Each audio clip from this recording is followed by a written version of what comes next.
It's got to be like a 96 or something like that. Honda Civic or something. Came to the shop on a Sunday. Of course, we ain't here, but I'm all the way across the street. I'm telling this guy, look, ain't gonna be no way we gonna get this thing inside the shop. We're gonna have to tow it inside the shop.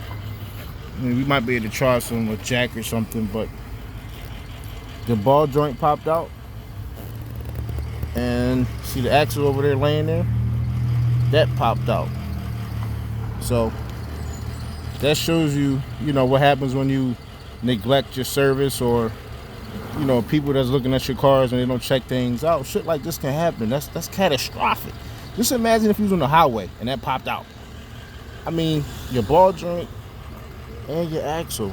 Like, your axle is what makes your car move. Part of it, you know what I mean?